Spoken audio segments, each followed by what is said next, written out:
Olá, meus queridos alunos! Bem-vindo a mais uma aula de Química e hoje nós vamos continuar as nossas aulas sobre ligações químicas e hoje a gente vai abordar o conceito de dissociação e ionização. Então, se você quer aprender a diferença desses dois termos, presta atenção nessa aula. Valeu, galera!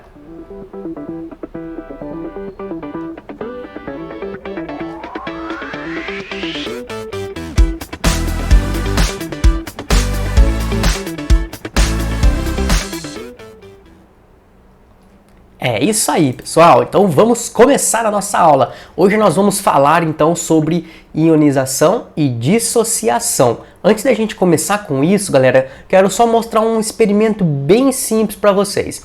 Bom, o que acontece quando eu pego uma lâmpada e ligo a lâmpada na tomada, no caso a gente já está com a lâmpada ligada em casa, né? E eu aciono o interruptor. Então presta atenção, a nossa lâmpada ela funciona com dois fios saindo da tomada até a nossa lâmpada. Tá? A hora que a gente aciona o fio, a gente consegue acender a lâmpada. A hora que a gente desliga o interruptor, a gente apaga a lâmpada. Bom, então o fornecimento de elétrons, o fornecimento de eletricidade se dá através desses dois fios, tá? Um fio vai para um polo da lâmpada, positivo, por exemplo, e outro fio negativo, tá? Se for uma tomada alternativa, como a gente tem corrente alternada, né? Então ele vai oscilar essas duas polaridades, positivo e negativo, tá? Se for corrente contínua, vocês vão vir lá em física, corrente contínua tem um polo sempre positivo e outro sempre negativo.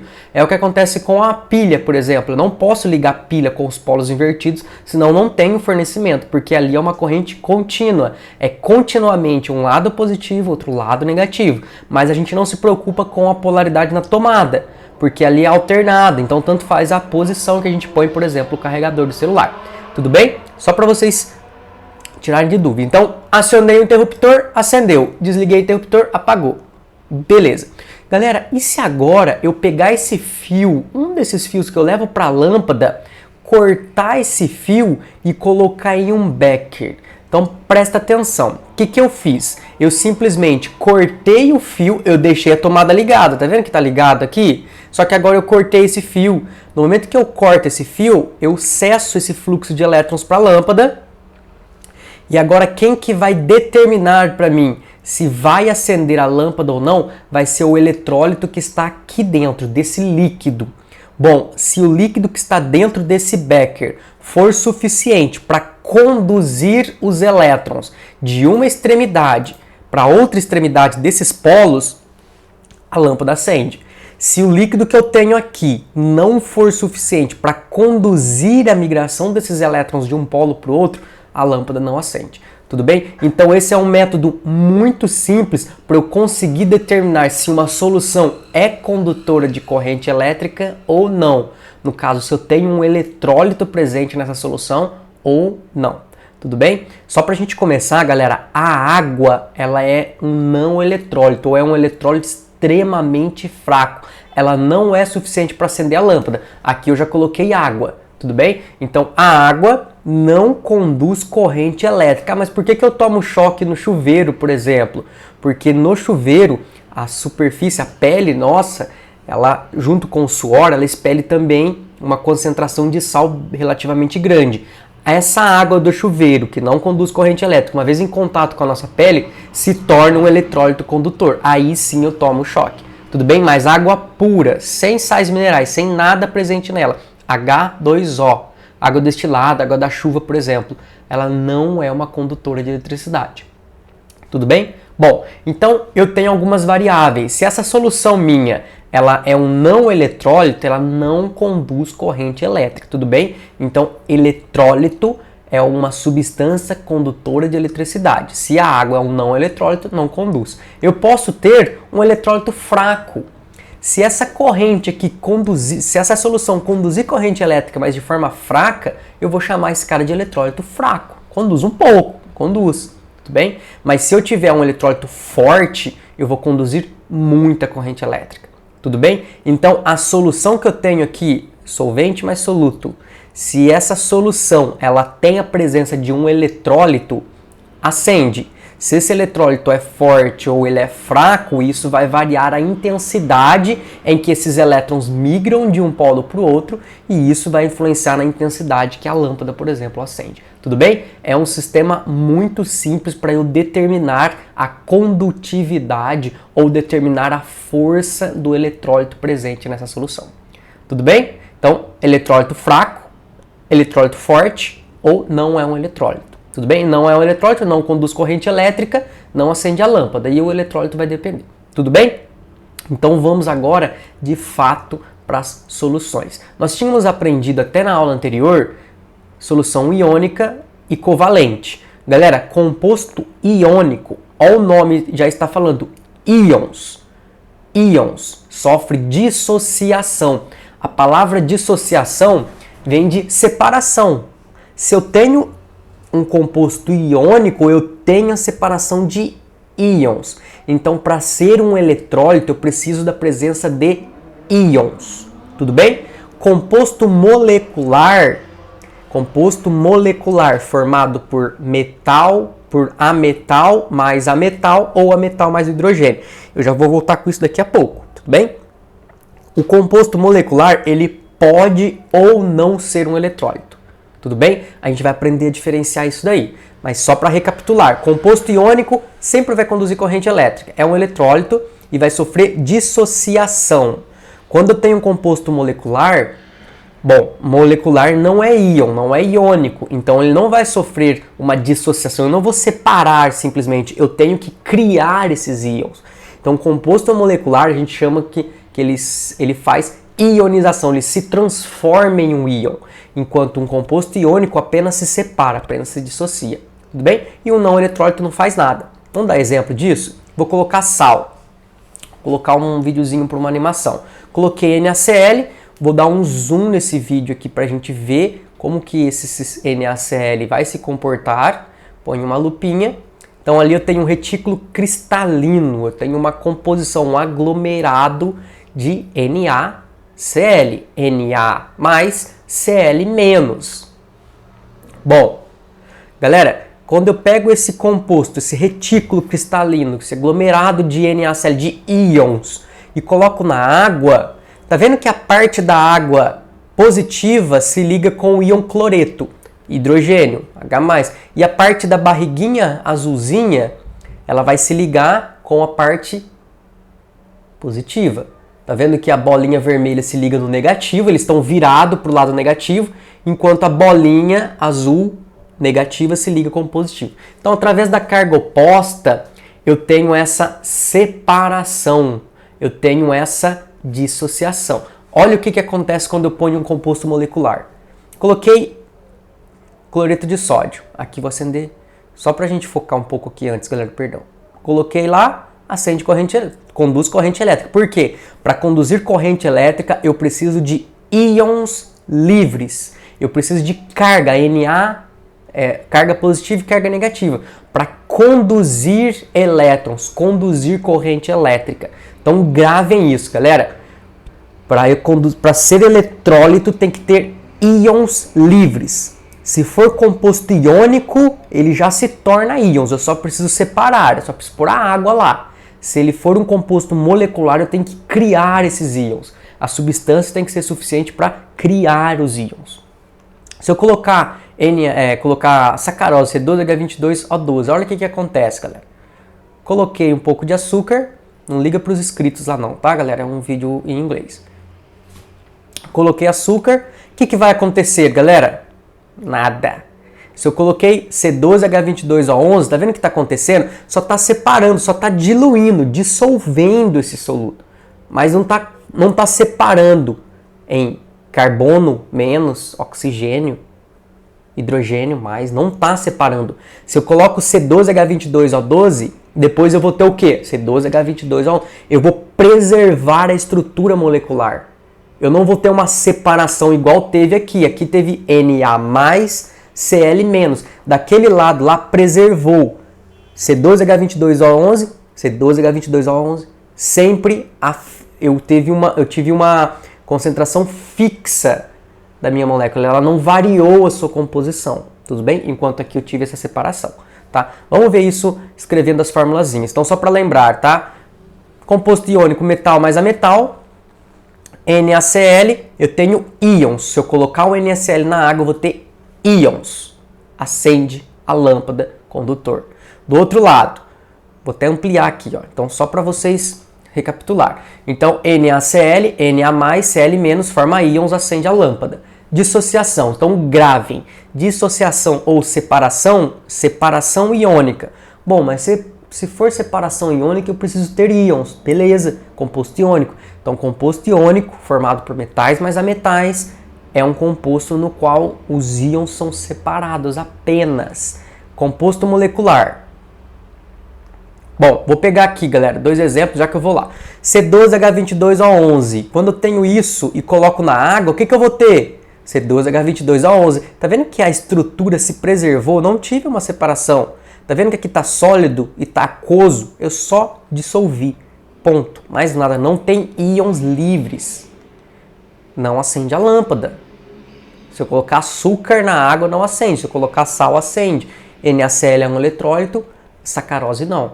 Bom, se eu colocar HCl, galera, H+, e Cl-. Então, composto molecular, geralmente ácidos. Ácidos, porque ácido libera H+, a gente vai ver o conceito daqui a pouco. Quando eu coloco ácido, ela vai acender. Mas ela vai acender quanto? Pouquinho. Ela não vai acender muito. Ela vai ficar fraca, tá? Olha só a diferença de uma lâmpada forte para uma lâmpada fraca, galera. Então, olha só. Eu gostaria de chegar aqui para vocês focarem muito nessas 3 variáveis. HCl, primeiro, HCl gasoso mais água formando H+, mais Cl-. Galera, a quantidade de íons que eu tenho, a quantidade de H+, que é determinado pela força do meu ácido, se o meu ácido é forte, significa que ele libera muito H+. Então a lâmpada acende forte. Se eu coloco vinagre, ácido acético, que é um ácido fraco, a lâmpada se acende de forma fraca, porque eu tenho poucos íons. Então presta atenção, a ionização eu tenho que ter uma taxa de ionização. Quanto que ionizou? Ah, minha taxa de HCl é 98%. Bom, o meu alfa a gente fala, né? O alfa 0,98 ou 98% de ionização. O que significa? Que se eu colocar 100 moléculas de HCl, 98 vão se separar em H+, Cl-. E outras 2 vão se preservar como HCl. Tudo bem? Isso significa que eu tenho bastante íons. 98% se dissociou, se sofreu ionização que depois se separou. É uma taxa alta, então ela acende com intensidade. Bom, mas se eu colocar o ácido acético, que tem um alfa 2,5%, às vezes até menos que isso, bom, um ácido fraco, até 5%, a lâmpada acende, mas de forma muito fraca. Por quê? Muito pouco sofreu a separação, muito pouco se ionizou. Tudo bem? Mas galera, presta atenção.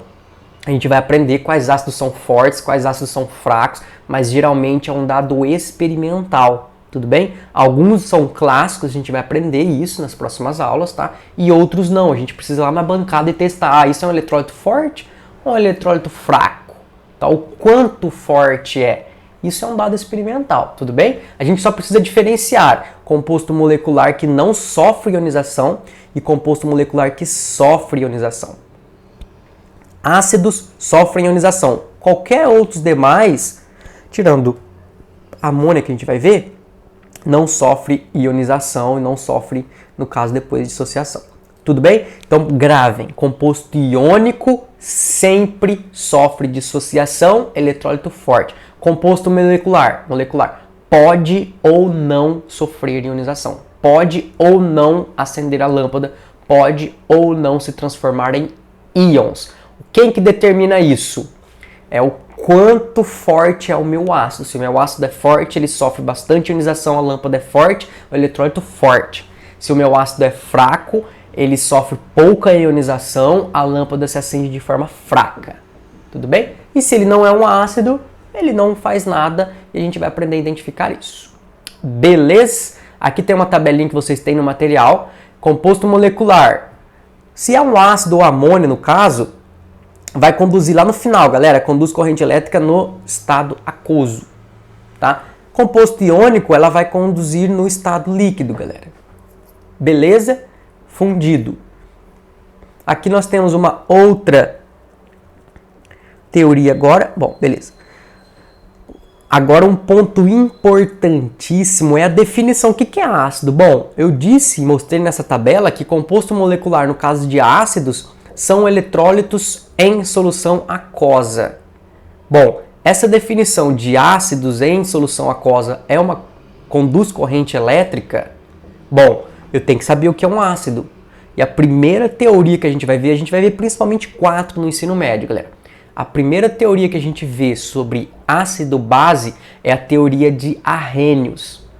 Galera, Arrhenius se dedicou a vida inteira em estudar o comportamento de substâncias em solução aquosa. Então, para Arrhenius, eu trabalho só com solução aquosa, tudo bem? Para Arrhenius, ácido é toda e qualquer espécie que, em solução aquosa, libera como único cátion H+.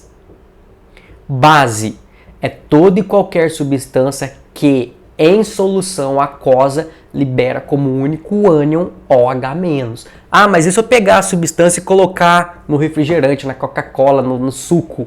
Bom, é um outro comportamento. Tem uma outra substância. Então, para Arrhenius, ele focou os experimentos em água. Tá? A gente vai ver a diferença disso nas próximas teorias, nas próximas afirmações. Mas, por enquanto, Arrhenius, solução aquosa. Como que funciona? Ácido vai sofrer aquela ionização que a gente viu, H+, OH- e A-. Tá? Aqui nós temos, olha só, HCl mais água, formando H+, mais Cl-. HCN mais água, formando H+, mais Cn-. H2SO3, 2H+, formando SO3, 2-.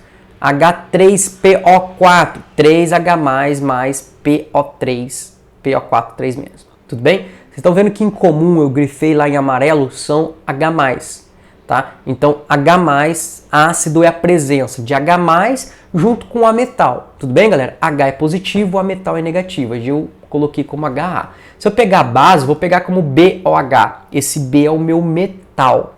Gravem. Ácido tem A metal. Base tem metal. Depois eu vou misturar os dois para a gente ver o que vai acontecer. Bom, mesmo caso, tá? NaOH mais água, formando Na mais OH-. CaOH2 formando Ca2 mais 2OH-. ALOH3 formando Al3 mais 3OH-. PbOH4 formando Pb4-, Pb4 mais 4OH-.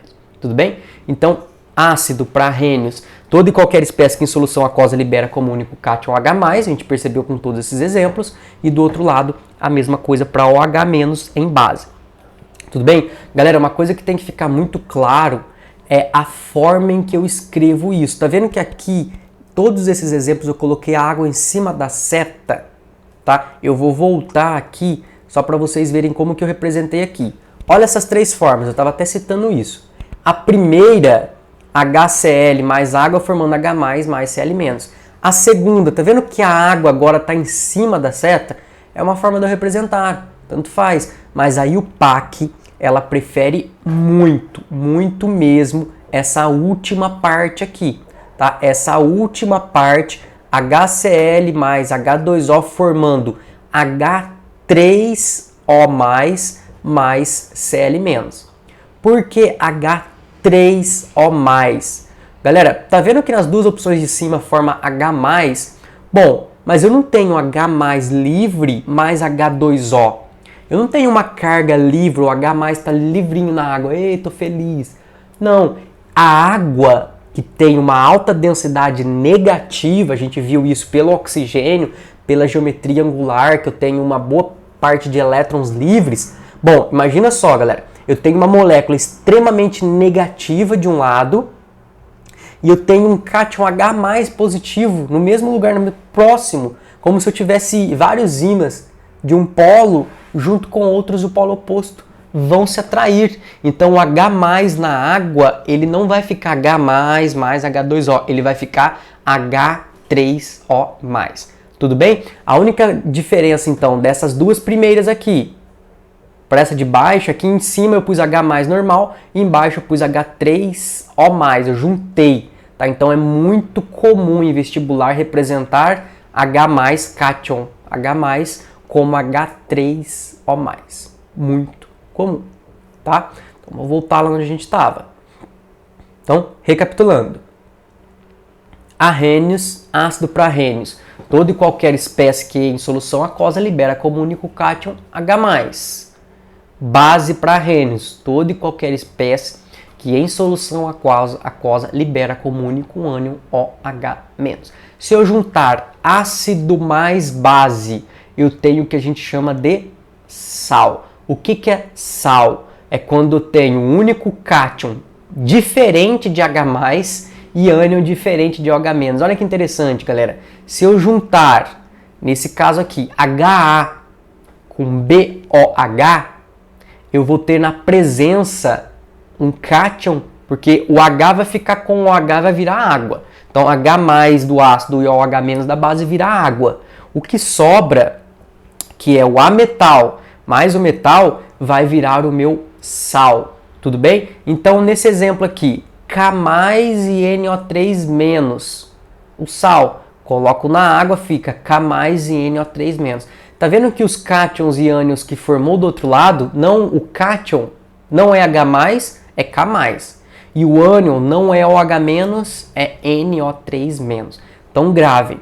Quando libera H+, em solução aquosa, ácido. Quando libera OH- como único ânion, base, em água. Quando não libera nem H+, e nem OH- e tem outros ânions e cátions, é sal. Tudo bem? Essa é a primeira definição que a gente tem de ácido-base. Em solução aquosa, ácido libera como único cátion H+, base libera como único ânion OH-. E sal libera um cátion diferente de H+, e um ânion diferente de OH-. Tudo bem? Solução de ácido mais base forma sal e água. É igual aquela, antiga piada de química, que se bolacha de água e sal fosse de fato só água e sal, o mar seria um biscoitão, porque o mar tem água e sal, então a bolacha não só tem só água e sal. Bom, enfim, essa definição, galera, é uma das, tudo bem? A gente vai ver pelo menos mais de 2 a 3 definições para ácido e base, quando eu tenho substâncias que não atuam como H+, e são ácidas, substâncias que não têm presença de OH- e são básicas, tá? Arrhenius não estudou essa parte naquela época, mas outros, Lewis, Brownstein e Lurie também tinham estudado isso. Ok? Tranquilo? Beleza? Sem grandes traumas. Então, o que fica importante nessa aula, galera? Essa aula tá até escrito solubilidade aqui, tá? Deixa eu trocar, não vou conseguir trocar agora, mas tudo bem. Bom, o que tem que ficar bem claro nessa aula, galera? Muito claro que ácido para arrênios libera H+ em solução aquosa, base libera OH- em solução aquosa. Tudo bem? Quem sofre dissociação? Quem se separa, e quem se separa é quem já é íon. Dissociação é a separação para íons. Quem faz isso? Composto iônico, metal mais a metal. Dissociação. Quem que faz dissociação é quem é iônico. Quem faz ionização é quem não era iônico e se tornou, passou por um processo que chama ionização. Tudo bem? Então, para se tornar iônico, através da ionização, tem que ser um composto molecular. E na dissociação é só a separação. São vários exercícios, tá, galera? Vamos focar bastante nesses exercícios. Primeiro exercício. Durante um experimento, o professor de química pediu para você identificar soluções aquosas presentes em cada um do becker. Galera, isso vale para várias disciplinas. Química é uma das mais importantes. As pessoas que são observadoras se dão muito bem em química. Galera, toda vez que eu pego um gráfico, uma imagem, uma fórmula, observem a imagem. Olha essas 3 imagens que eu tenho em cima. Estão vendo a intensidade da lâmpada? A primeira lâmpada está intensa, a do meio, o B, a lâmpada está relativamente mais fraca e na C a lâmpada está apagada. É o mesmo esquema que eu fiz a representação, os desenhinhos lá no começo, tá? Bom, e aí fala, um dos becker contém uma solução homogênea de sacarose, tá? A fórmula ali embaixo, C12H22O11. Uma das 3 tem sacarose, galera. E aí ele fala, identifique o Becker que contém a sacarose. Por quê? Tá? Então, só recapitulando, sacarose é um composto molecular que não sofre ionização, não sofre dissociação, não sofre nada. Eu coloco o açúcar e eu vou ter a mesma estrutura C12H22O11 da sacarose preservada. Eu não separo essa estrutura, eu não quebro ela. Tá vendo a forma da sacarose aqui? Eu não quebro essa forma, ela se preserva, tudo bem? Então, se ela preserva, ela não tem a capacidade de transmitir o elétron, de conduzir o elétron de um lugar para o outro. Então, ela não é um eletrólito, tudo bem? Ela não conduz corrente. Aí a gente identifica nos 3 Beckers. Na B, qual tipo de interação intermolecular existe entre a água e a sacarose? Galera, sacarose, água. A água a gente já sabe que é H2O, tudo bem? Imagina H2O, né? Que tipo de ligação faria? Tá vendo que todos os sítios ativos que a gente fala, ou todas as pontas que se ligam, OH, tem vários lugares, vão se ligar também com o H da água, tudo bem? Então vai ser praticamente ali a mesma ligação periférica em tudo. Tranquilo? Beleza? Nesse segundo é uma charge muito conhecida, já caiu no Enem também, tá? Na escola, vocês têm principalmente o verdadeiro ou falso, meu filho, mas na vida real é tudo experimentação. A vantagem de vocês é que na escola que vocês estudam, né, é uma escola, né, sou suspeito de falar, porque eu já dou aula aí há um certo tempo, mas é excelente, excepcional. O laboratório que vocês têm nesse colégio, em Poços de Caldas, galera, é um dos melhores laboratórios que eu já trabalhei. Tá? A vantagem é que também tem aulas de técnico em química, então ele é super equipado. No ano que vem a gente vai fazer muitos experimentos. Vocês vão sair praticamente com o mesmo curso de técnico em química, galera. Os mesmos experimentos que eu já dei aula no técnico, os mesmos experimentos que eu dou aula no técnico, os experimentos, a mesma apostila que eu aplico nas aulas experimentais. Então a gente vai sair praticamente como um técnico em química. Isso faz uma diferença enorme. Então presta muita atenção, galera. Quem entra na universidade com uma experiência em laboratório, eu recentemente até encontrei uma ex-aluna que fez medicina e ela veio agradecer muito, porque ela falou, quando eu entrei na universidade, só eu tinha experiência com laboratório, eu conhecia as vidrarias, eu sabia o comportamento, como usar uma capela, e aí falou que ela foi a líder da turma, porque o grupo dela ninguém mais sabia, e aí ela coordenou toda essa parte de iniciação no laboratório lá. Tá? Então esse primeiro contato que vocês têm, que são pouquíssimos colégios que têm a estrutura no qual vocês têm aí, isso daí dá uma diferença enorme na faculdade. Bom, continuando então.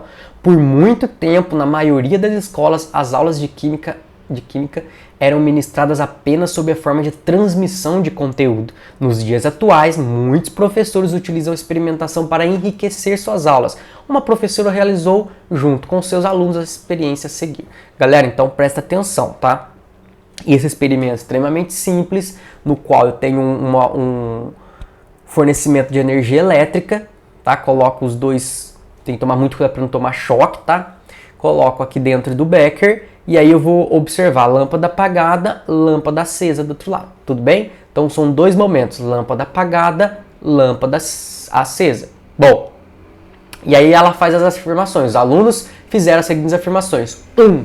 A solução de água e açúcar é considerada uma solução eletrolítica.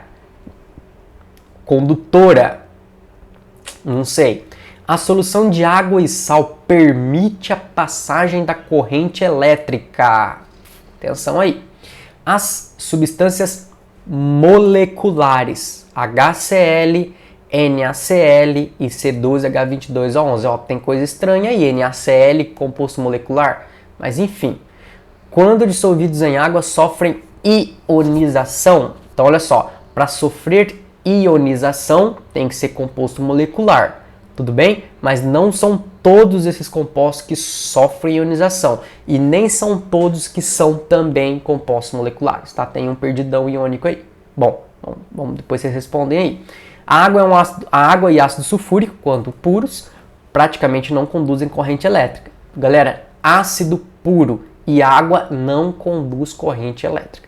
Porém, uma solução de H2SO4 é uma boa condutora, uma solução. Galera, sempre que aparecer o nome solução, já tem que entender soluto mais solvente. E geralmente o solvente é a água. Então, toda vez que aparecer a palavra solução, tem água junto. Tudo bem? Então, é uma boa condutora de eletricidade? Ácidos, geralmente, em água, são condutores, tudo bem? E H2SO4, já adiantando para vocês, galera, não se preocupe em relação à intensidade. Nesse caso, nem falou intensidade, só perguntou se acende ou apaga.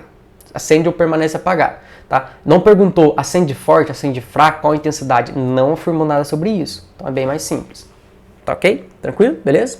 Bom, então dessa da 3 para 6 eu tenho várias opções de água. Água destilada, o que é água destilada? É quando eu separo e tenho água pura, H2O, só. O que a gente consome, deve consumir, é uma água mineral. É água que tem H2O mais a presença de sais minerais. Eu preciso, por quê? Porque o meu corpo, a minha célula é composta por sais minerais.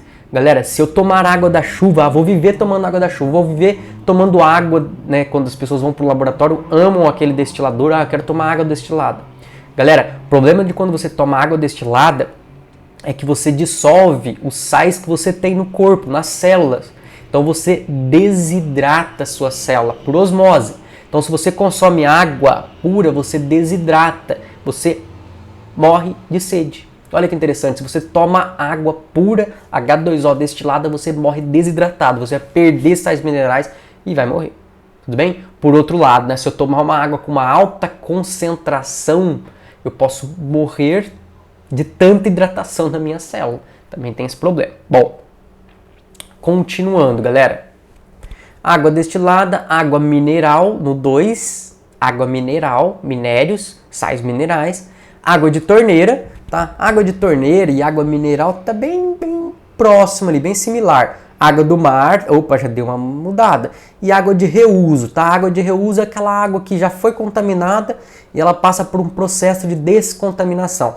Ela pode ou não ser potável, ela pode ou não ser mineral ou destinada a consumo, tudo bem? Então, água de reuso, geralmente, os caminhões pipa, eles lavam a rua com água de reuso. Tá? Às vezes a gente fala, nossa, olha que desperdício, mas às vezes aquela água que ele está utilizando já é uma água proveniente para aquilo, uma água da chuva contaminada ou uma água de uma região que não pode ser consumida, tudo bem?